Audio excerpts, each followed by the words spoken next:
ప్రేమ నమ్మకం గల ప్రియాపర లోకం తండ్రి, మీ కృపా ప్రేమ మహదేశం బట్టి ప్రశస్తమైన మీ సన్నిధానంలోకి వదిలిపబడిన గొడవల రక్తానికి ఎంత స్తుతించా కూడా తక్కువే ప్రభా. ఎన్నో జీవితాలు నా ప్రభా మీరు కడుతున్నారు తండ్రి. మరి ముఖ్యంగా నా తండ్రి డాక్టర్ ప్రశాంతి, ఆమె కంటిని మీరు తుడిచి నా ప్రభా సాధ్యంగా సహాయం కుమారుడికి మీరు ఇచ్చారు. అందుకు ఎంత స్తుతించా కూడా తక్కువే. అర్ధరాత్రి అడ్డుగోడలు ఏ స్థానంలో కత్తించి కాతలాగా బంధించమని ప్రార్థిస్తున్నాను. ఈ వివాహంలోకి మీరే సంవత్సరం సమకూరు జరిగింపచ్చమని ప్రార్థిస్తున్నాను. కరుణాపుజంలో అనేకులు చేసిన సమంతరం మీరు విన్నారని కృతజ్ఞతగా దేవనాథండి ఆమె దైవజనుని భార్య అయినప్పటికీ కూడా ఆమెకి ఇచ్చిన విశ్వాసం నమ్మకత్వాన్ని ప్రభావం ప్రతి చిన్న విషయంలో కరుణాపుజంలో ఎత్తిపడుతున్న విధానం బట్టి మేము స్తుతిస్తున్నాం. దేవా కుమార్తెగా నాథని దేవా మెడిసిన్ సీట్ ఇవ్వడమే కాకుండా ఒక మంచి డాక్టర్ గా సర్వే చేశారు. పీజీ చేయడానికి ఒక ఇస్తున్నారు. మేము స్తుతిస్తున్నాం.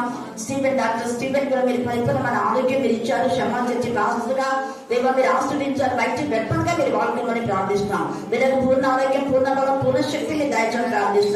దేవా వారి దారిలో వస్తుండగా దేవ కృపా దయచిన కరుణాంతా వారి కోసం చేసిన ప్రార్థన మీరు విన్నందుకు మేము స్తుతిస్తున్నాం. అలాగనే నా ప్రభాని ఏసు కూడా నా తండ్రి మీరు జ్ఞాపకం చేసుకుని అభినందన సాధ్యం ఇచ్చారు. పూర్వకం నా తండ్రి వివాహ సమయం వరకు మీ సన్నిధిగా తోడుగా ఉంచి అర్ధరాత్రి అడ్డుకోవడానికి కూడా దయపరచమని ప్రార్థిస్తున్నాం. కనికరించండి, కనికరించండి, కనికరించండి, కనికరించమని ప్రార్థించాం. ప్రతి వాడి యొక్క దేవ అన్నకు నా ఫిక్స్ డిమాండ్ ఏ సమయంలో గర్తించి పాత్రగా బంధించమని ప్రార్థిస్తున్నాం. ఈ సమయంలో అప్పుడు ఎక్కడ ఉన్నప్పటికీ మేమంతా ఏకీభవిస్తున్నాం. మీరు విజ్ఞాపన ఆత్మగా ఉన్నారు. మేము గాయపడిన వచ్చాం, మీ రక్షణ వచ్చాం, అతన్ని మీ కుడి వచ్చాం, అతన్ని ఆ కుమారుడు ఉంచి ఆ యొక్క పరిస్థితి విడిపించమని ప్రార్థిస్తాం. మీ కరెంట్ జీసస్ ముఖ్యమైన విధపరం డాక్టర్ ఆఫ్టర్ మీరు ready use his body right in Jesus of now. Fifth demand. Take out the bit of our right in Jesus of now. We bind with the power of the Holy Spirit. Enter normal in that body. Enter normal in that.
రోమీలకు రాసిన పత్రిక 4వ అధ్యాయము 7వ వచనం చదువుకుందాం.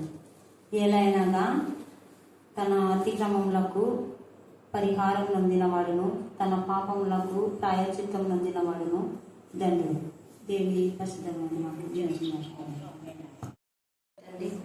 జీవాధిపతి అయిన ప్రభుని పాదములకు వందనములు స్తుతి స్తోత్రం చెల్లించుకుంటున్నాను. పగలంతా మమ్మల్ని కాచి కాపాడిన రాత్రికుల సమయంలో నీ సన్నిధానంలో చెప్పిన విధానం బట్టి కూడా నీకు వందనాలు. ఈ యొక్క నామం గురించి గర్వపరచడానికి, స్తుతించడానికి, ఆరాధించడానికి ఇచ్చిన యొక్క సమయాన్ని బట్టి నీకు మరొకసారి వందనములు స్తుతులు స్తోత్రం చెల్లించుకుంటూ నీకు మాట ద్వారా జరిగిస్తున్న పరిచర్యను బట్టి నీకు వేలాది వందనములు స్తుతి స్తోత్రం చెల్లిస్తున్నాం. ప్రభా ప్రతి ఆత్మనైనా పడిపోయిన వారు తిరిగి లేవనెత్తరాడు నీ యొక్క బిడ్డలు గురించారని బట్టి నీకే స్తోత్రం. నీ మహిమ ద్వారా నా ప్రభా నీ నామం కనపరచబడటానికి నా తండ్రి నీకు మాటలను ఎన్నుకుని నీ యొక్క వాక్యం గురించి చెప్పడానికి ఇచ్చిన తరుణాన్ని బట్టి కూడా మరొకసారి నీకు వందనములు స్తుతులు స్తోత్రం చెల్లించుకుంటూ మా ఆత్మకు నా తండ్రి మాకు నోటికి బూరగా ఉండి మీరు మాతో మాట్లాడమని మమ్మల్ని సరిచేసి నీ వాక్యం ద్వారా నడిపింపచేయమని మా ప్రభువును రక్షకుడైన యేసు నామమును బట్టి అడుగుతున్నాం తండ్రి. ఆమేన్, ఆమేన్. చదవబడినటువంటి వాక్యము మనం నేర్చుకున్నాం కదా. రోమా పత్రిక 4వ అధ్యాయము 7వ వచనం. ఏలైనగా తన అతిక్రమములకు పరిహారం నొందినవాడు, తన పాపములకు ప్రాయశ్చిత్తం నొందినవాడు ధన్యుడు.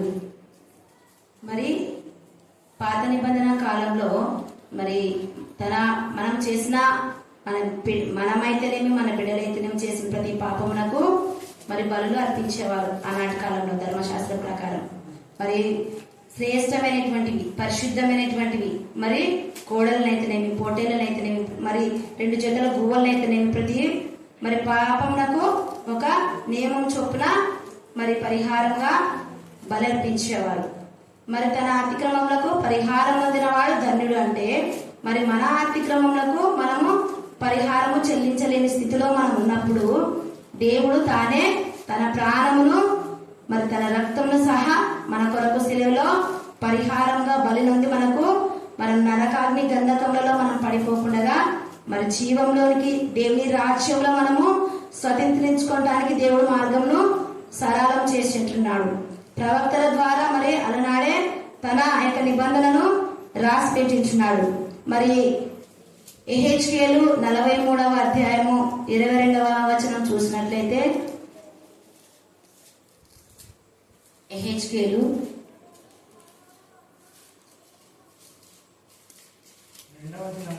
2వ దినమున పాప పరిహారార్థ బలిగా నిర్దోషమైన ఒక మేకపిల్లను అర్పింపవలెను. కోడ చేత బలిపీఠమునకు పాప పరిహారం చేసినట్లు మేకపిల్ల చేతను పాప పరిహారము చేయవలెను. మరి ఎన్నో మరి బిడ్డల కొరకైతేనేమి మనము చేసిన ప్రతి పాపమును బట్టి 6 రోజులలో మరి ఈ విధంగా బలులు అర్పించేవారు. అర్పించినప్పుడు ఆ పాపములకు ప్రాయశ్చిత్తం మరి కలుగునట్లు అలనాడు దేవుడు తన ధర్మశాస్త్రం ద్వారా ఒక నియమము, ఒక నిబంధన చేసించున్నాడు. మరి అలాగనే యోబు కూడా తన కుమారులను బట్టి, తన కుమార్తెలను బట్టి కూడా రోజు బలి అర్పించేవాడు. మరి పరిహారం అంటే చెల్లించుట. మనము ఏదైనా ఒక పని చేసినప్పుడు మనకు శిక్షగా మరి ఏదైనా వెల చెల్లించేవారు. మరి పరిహారంగా మనకు దేవుడు తన ప్రాణంను చెల్లించాడు. అలనాడ ధర్మశాస్త్రము మరి కొట్టివేయడానికి, శిలలో కొట్టివేయబడ్డకు యేసుప్రభుల వారి లోకమునకు వచ్చించున్నాడు. మరి సంఖ్యాకాండంలో 14వ అధ్యాయం అంతట్లో చూసినట్లయితే, సంఖ్యాకాండము 14వ అధ్యాయము మొదటి 2 వచనాలు, అప్పుడు ఆ సర్వ సమాజము ఎలుగెత్తి కేకలు వేసెను. ప్రజల రాత్రి ఎలుగెత్తి ఏడ్చిరి. మరియు ఇశ్రాయేలందరూ మోషే అహరోనులపైన చదువుకున్నారు. చాలు కొద్దిగా చాలే బాబు. అప్పుడు సంఖ్యాకాలంలో చూసినట్టయితే మరి ఇశ్రాయేల్ ప్రజలను ఐగుప్తు నుంచి మరి వాళ్ళు ఎంతో ఆ యొక్క ఫరో రాజు కింద కష్టం చేస్తున్నారట. ఇటుకలు మరి మట్టి తెచ్చి మరి గడ్డి తెచ్చి ఆ ఇటుకలు మరి పేర్చి ఆ పని అంతా చేసినప్పుడు వాళ్ళు ఎంతో బాధపడుతూ, దేవా నువ్వు ఎక్కడున్నావయ్యా, మా బాధను చూస్తున్నావా తండ్రి అని వాళ్ళు బాధతో, దుఃఖంతో, ఆ యొక్క శ్రమతో దేవుడికి మొరపెడుతున్నారు అనమాట. ఎక్కడున్నావు తండ్రి నువ్వు, మా అమ్మకు ఈ విధంగా ఇంత కష్టము వచ్చింది కదా అని మొరపెట్టినప్పుడు ఆకాశమందుని దేవుడు యెహోవా దేవుడు చూసి మరి బాధను చూసి మరి ఫరో చేతి కింద నుంచి వాళ్ళని విడిపించడానికి మరి మోషేను ఎన్నుకొని మోషే ద్వారా ప్రజలను మరి అరణ్య మార్గం ద్వారా నడిపించినప్పుడు మరి దేవుడు ఆ యొక్క అరణ్య మార్గంలో ఎన్నో అద్భుతములు చేసినాడు. మరి అరణ్యంలో వచ్చినప్పుడు కూడా దారి సముద్రం మరి ఫరో సైన్యము ఆ యొక్క ప్రజలను మరి వెంటాడినప్పుడు మరి దేవుడు మరి ఆ యొక్క సముద్రంలో 2 పాయలుగా చేసి మరి ఆరిన నేలను వారిని నడిపించినప్పుడు వారి యొక్క సముద్రం దాటి అవతలకి వెళ్ళినప్పుడు ఫరో సైన్యము ఆ యొక్క సముద్రంలో మునిగిపోయింది.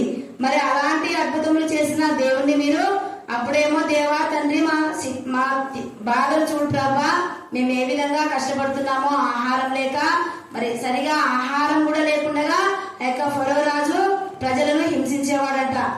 మరి ఎన్నో బాధలు పడుతున్నప్పుడు మరి వారి బాధను దేవుడు చూసి మరి పాలు తేనెలు ప్రవహించే కానాను దేశంలో నడిపించటకు మోషేను అహరోను దేవుడు ఏర్పాటు చేసుకున్నాడు.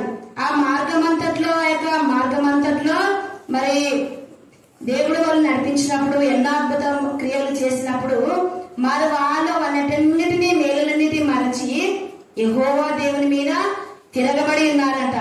మరి అదే అధ్యాయంలో చూస్తే 11వ వచనంలో చూస్తే, యెహోవా ఎన్నాళ్ళ వరకు ఈ ప్రజలు నన్ను అలక్ష్యం చేయుదురు, ఎన్నాళ్ళ వరకు నేను వారి మధ్యన చేసిన సూచక క్రియలన్నిటిని చూచి నన్ను నమ్మక ఇందురు అని దేవుడు మరి మోషేతో మాట్లాడుతున్నాడు. మరి వాళ్ళైతే మేము మళ్ళీ వాళ్ళు వెనకటి జీవితాన్ని వాళ్ళు కోరుకొని ఉంటున్నారు. మరి మేమైతే అక్కడ బాగుంటుంటే మరి మమ్మల్ని ఎందుకు ఈ విధంగా మమ్మల్ని తొలకొచ్చి మేము చావడానికా, మా భార్య మా పిల్లలు మేము చనిపోవడానిక, తిరిగి ఐగుప్తులకు వెళ్ళటం మాకు మేలు కాదా, మేము ఇక్కడికి అరణ్యంలో నడుచుకుంటూ వచ్చి మేమేం సాధిస్తున్నాం, ఏం మేలు మాకు ఏ మేలు కనిపిస్తలేదు అని ఈ యొక్క ప్రవక్తల మీద వీళ్ళు ప్రజలు మరి సనుకుంటున్నారు.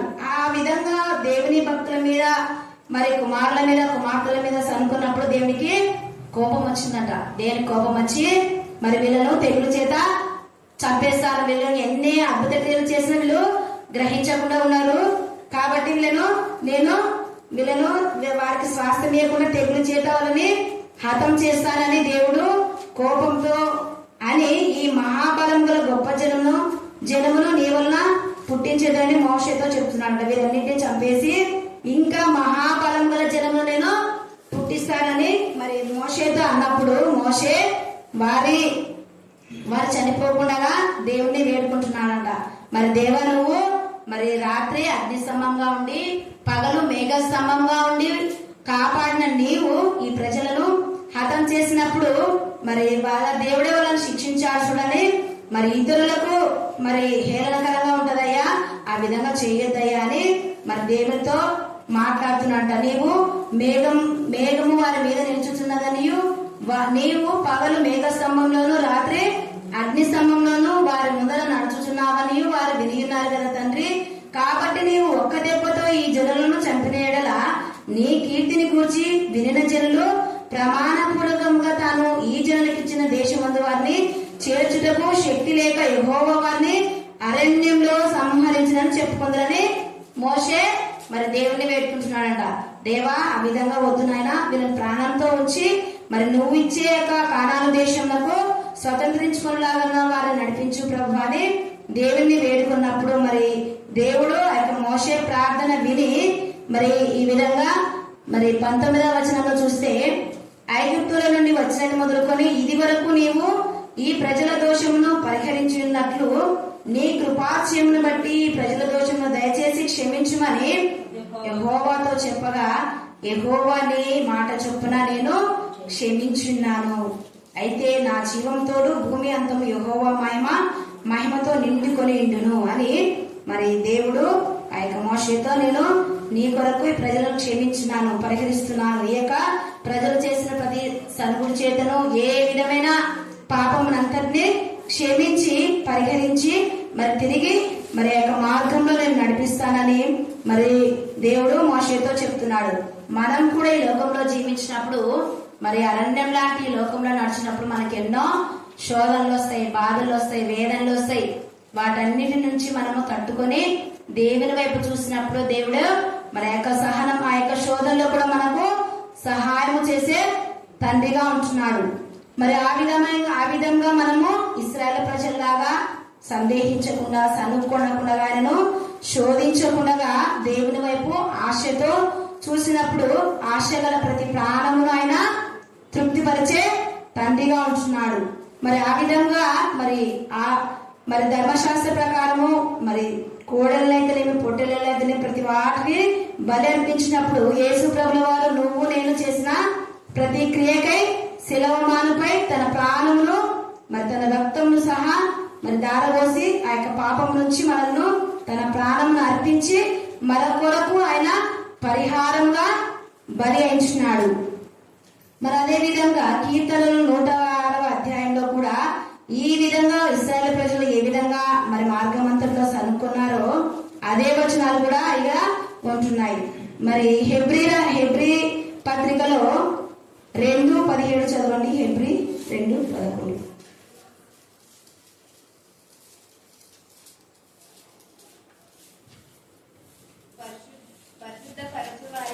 పరిశుద్ధపరచు వారికి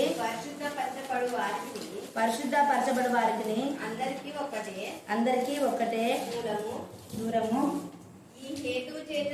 ఈ హేతు చేతను వారిని సహోదరులని పిలుచుటకు ఆయన సిగ్గుపడక నీ నామమును నా సహోదరులకు పరచాలమ్మా. మరి హెబ్రీ పత్రిక 2వ అధ్యాయంలో మరి 16వ వచనంలో చూసినట్లయితే, ఏలైనగా ఆయన ఎంత మాత్రమును దేవదూతల స్వభావమును ధరించుకొనక అబ్రహాము సంతాన స్వభావమును ధరించుకొని ఉన్నాడు. కావున ప్రజల పాపములకు పరిహారం కలుగజేయుటకై దేవుని సంబంధమైన కార్యములలో కనికరమును నమ్మకమును గల ప్రధాన యాజకులకు నిమిత్తము అన్ని విషయములలో ఆయన తన సహోదరుల వంటి వాడు కావలసి వచ్చెను. మరి దేవుడు మరి దేవుని మరి రాజ్యంలో ఆయన ఎంతో మరి తండ్రి ఎదుట విజ్ఞాపన మన కొరకు చేస్తున్నాడు. మరి ఈ లోకమునకు నీవు నేను మరి పాత స్వభావాలను విడిచి మరి కొత్త యేసుక్రీస్తునందు మరి జీవించాలని, తన పరలోక రాజ్యానికి మనము వారసులు కావాలని ఆయన మరి పరలోక సంబంధమైన ఆ యొక్క భాగ్యమును ఎంచుకొనక మరి దేవదూతల స్వభావం ధరించుకొనకునగా మరి ఈ లోకమునకు వచ్చి ఆయన మరి మానవునిగా ఈ లోకమునకు వచ్చి మరి నీ కొరకు నా కొరకు ఆయన తన ప్రాణమును పరిహారంగా పెట్టి మరి నిన్ను నన్ను మరి ఆ యొక్క పాప అతిక్రమముల నుంచి మరి విడిపించడానికి మరి దేవుడు కూడా మనలో రక్తమాంసంలో పాలివాడుగా అయినాడంట. ఎంత మాత్రము దేవదూతల స్వభావమును కూడా ఆయన ధరించుకొనకుండా మానవునిగా ఈ లోకమునకు వచ్చి మన పాపముల నిమిత్తమై మరి మానవునిగా జన్మించి ఈ లోకంలో ఎన్నో శ్రమలు అనుభవించి మరి పరలోకమునకు ఆయన మరి మరి నీకు నాకు తన ఆదరణకరమైనటువంటి ఆత్మను, తన పరిశుద్ధ ఆత్మను ఈ లోకమునకు పంపించి మరి దేవుడు మరి నిన్ను నన్ను నడిపించడానికి మరి నేను మీకు తోడుగా ఉంటాను మరి అంటున్నాడు. మరి నువ్వు నేను ఇంకా మరి ఆయనను శిలువమానుపై అప్పగించకుండా మన మాట చేత, మన క్రియ చేత, మన చూపుల చేతను, మన నడవడికల చేతను మరి ఎన్నో మార్లు మరి ఎన్నో రోజులుగా కొన్ని సంవత్సరాల నుంచి మనము మరి గుడ్ ఫ్రైడే ఈస్టర్ను జరుపుకుంటున్నాం కదా. మరి యేసుక్రీస్తు జన్మదినం కూడా జరుపుకుంటున్నాం. కానీ సంవత్సరానికి మనము ఫలించే వారంగా ఉంటున్నామా, లేక మరలా ఆయనను సిలువకు వేస్తూ మన జీవితాల ద్వారా మరి నువ్వు నేను మరి తన వాక్యం ద్వారా మనం సరిచేసుకొని మరి అనేక ఆత్మలను సంపాదించే వారంగా, ఆయనను గురించి ప్రకటించే వారంగా, ఆయనను గురించి ఆరాధించే వారంగా ఉంటున్నామా లేదా అని మనము తన వాక్యం ద్వారా సరి చేసుకుని దేవుని రాజ్యానికి మనము వారసులు అయ్యే విధంగా జీవించాలని దేవుడి యొక్క రాత్రికాల సమయంలో మనతో మాట్లాడుతున్నాడు. మరి కీర్తనలో చూసినట్లయితే కీర్తనలో 32వ అధ్యాయము 1-2 వచనాలు. తన అతిక్రమములకు పరిహారం నొందినవాడు, తన పాపములకు ప్రాయశ్చిత్తం నొందినవాడు ధన్యుడు. మరి అలాగన మనం పాపములు చేసినప్పుడు వాటిని తిరిగి ఒప్పుకొని మరి అవి చేయకుండా మరి మన పాపముల నిమిత్తం ఆయన శిక్ష భరించినాడు కదా. మరి దేవుడే మన శిక్ష ఏమి ఉండదులే, ప్రతిసారి దేవుని సన్నిధిలో మనం దేవ మా తప్పును క్షమించని తిరిగి మరలా తప్పులు చేస్తూ మరి అలాగే ఉన్నప్పుడు మరి దేవుడు తన నోటి నుంచి ఉమ్మి వేస్తాడు. మరి దేవా తండ్రిని తన రాజ్యంలోనికి తండ్రి నేను కూడా ప్రార్థన చేస్తుంటే కదా తండ్రి, నేను అమ్మను బట్టి కూడా నేను కూడా ప్రార్థన చేస్తుంటే చర్చి పోతుంటే కదా అంటే నీవెవరో నాకు తెలియదు అంటాడు. మరి నీ క్రియలు అక్రమం చేయవారులారా మీరు నా ఇద్దరు నుండి తొలగిపోండి అని అంటాడు. మరి చెట్టు యొక్క వేరున కొట్టెలు ఏ విధంగా ఉంటుందో ఫలింపని ప్రతి తీగను కూడా ఆయన పారవేసే తండ్రిగా ఉంటున్నాడు. మరి తన ద్రాక్ష తోటలో తీగల వలె మనం ఫలిస్తున్నామా లేదా? ఫలింపని ప్రతి తీగను మరి నరకాగ్ని గంధంలో ఆయన పడేస్తాడు. అలాగే ఉండకుండా మరి యేసు ప్రభుల వారు నీ కొరకు నా కొరకు మన అతిక్రమ నిమిత్తం కొరకు ఆయన పరిహారంగా తన ప్రాణమును సహా బలి అర్పించినాడు. కాబట్టి మరి నువ్వు నేను మరి దేవుని నమ్ముకుని దేవుని విశ్వాసం కలవారమై రక్షణ కలవారం మన కలిగిన ఈ రక్షణను మరి ఇతరులకు చెప్పేవారంగా మరి యోహాను పేతురు మరి దేవుని యెరూషలేము మందిరంలోకి వెళ్ళినప్పుడు మరి గుడ్డివాడు అయ్యా అని ఎవరిక్కడ వెళ్తున్నది ఎవరు వెళ్తున్నారు అన్నప్పుడు మరి దేవుని బిడ్డలు వెళ్తున్నారు, పేతురు పోతున్నాడు మార్గమంతులు అన్నప్పుడు మరి నీకేం చేయాలి, మరి ఏమి ఇయ్యాలో మాకైతే నీ దగ్గర ఇవ్వడానికి మా దగ్గర ఏం లేదు అని వాళ్ళు అన్నప్పుడు ఆయన నీవు చూపు పొందవచ్చున్నావా అని అంటాడు. అవునయ్యా మీ దగ్గర ఏదున్నా అది ఇవ్వండి అని ఆయన అన్నప్పుడు వాళ్ళు మరి ఆ యొక్క కుమారుని మరి దేవుని ప్రార్థన చేసి ఆ యొక్క చూపు మరి పొందుతారు. అలాగున ఈ లోకంలో మనం జీవించినప్పుడు గుడ్డివారంగా ఉన్నప్పుడు దేవుని వాక్యము చేత మనము మరి వాక్యము ద్వారా మన కనులు తెరవబడి మరి దేవుడి లోకమునకు బంధింపబడిన వారిని విడుదల కలగజేయటకు, చెవిటి వారు వినబట్టకు, మరి గుడ్డి వారికి చూపు పొందుటకు, మరి మరి దేవుడు మరి స్వస్థపరచడానికి, బంధింపబడిన వారిని కూడా విడుదల కలగజేయడానికి, మరి గాయాలతో మరి బాధ చేత ఉన్న వారిని మరి దేవుడు తన శాంతి సమాధానంతో నింపటానికి, ఈ విధంగా నడిపించడానికి లోకంలోనికి దేవుడు వచ్చినాడు. కాబట్టి మరలా ఆయనను మన శిలవమానుకు మనం అప్పగించకుండా మన జీవితాల ద్వారా మరి దేవుడి వాక్యం ద్వారా మనం సరి చేసుకుని ఆయనను ఆరాధిస్తూ మన బ్రతుకుల ద్వారా దేవుడు మరి మయం పొందులాగా అలాగా జీవించాలని, మరి శోధన వచ్చినప్పుడు వాటిని మనము మరి సహించే వారంగా ఉంటూ అయ్యా అని ప్రతి ఒక్క సమస్యను దేవుని సన్నిధిలో మొదలుపెట్టినప్పుడు దేవుడు తప్పకుండా మనల్ని మరి క్షమించి తిరిగి తన సన్నిధానానికి చేర్చుకొని తన వాక్యం ద్వారా ఆదరణ ఇచ్చి మనల్ని ధైర్యపరిచే దేవుడుగా ఉంటున్నాడు. కాబట్టి మనుషులు ఎవ్వరు మనకు మరి ఏమీ చేయరు, తీర్చరు కూడా. కానీ దేవుడు మాత్రం ప్రతి సమస్య నుండి మనల్ని తీర్చి మనల్ని శాంతి సమాధానంతో మనల్ని నింపేవాడుగా ఉంటున్నాడని ఈ కొద్ది విన్నపం ద్వారా దేవుణ్ణి మయంపరచబడుతున్నాము. మరి ఈ అవకాశం ఇచ్చిన అక్కగారిని బట్టి కూడా వందనాలు, స్తుతులు, స్తోత్రం చెల్లించుకుంటున్నాం. ఆమేన్, ఆమేన్.